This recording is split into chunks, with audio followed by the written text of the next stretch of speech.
A priori, rien ne distingue ces brochettes de poulet de la viande vendue ici. Rien, si ce n'est cette mention sur l'étiquette. Produit à Singapour.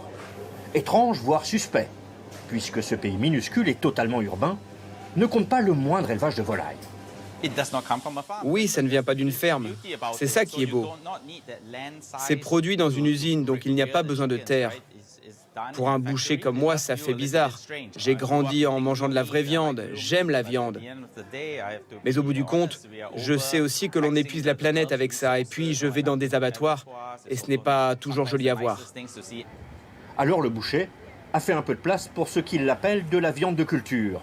En clair, du poulet éprouvette, qu'il sert dans son restaurant attenant. Pour la texture, c'est comme si on avait du poulet dans la bouche. Mais pour moi, en fait, ce n'est pas le goût du vrai poulet.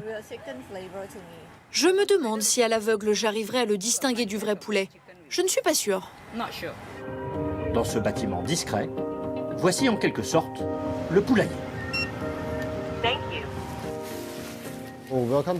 Bienvenue dans notre ferme, sans doute la plus propre du monde.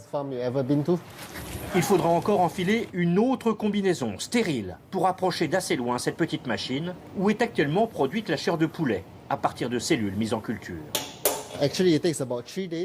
On peut produire 1 kilo en 3 jours.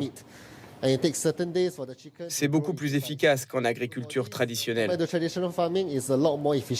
Pour se multiplier, les cellules souches doivent baigner dans cette sorte de soupe.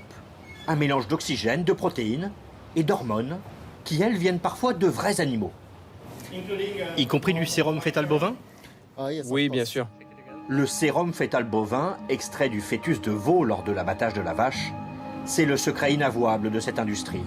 Il est très difficile de s'en passer, mais c'est très cher et surtout contradictoire avec la promesse de produire de la viande sans tuer d'animaux.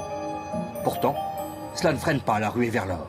On investit des dizaines de millions de dollars dans une usine ici à Singapour et après on en construira une encore plus grosse. On veut produire des millions, puis des milliards de tonnes de viande. La même technologie permet en effet de produire de la chair de poisson. Ici par exemple, de l'anguille japonaise.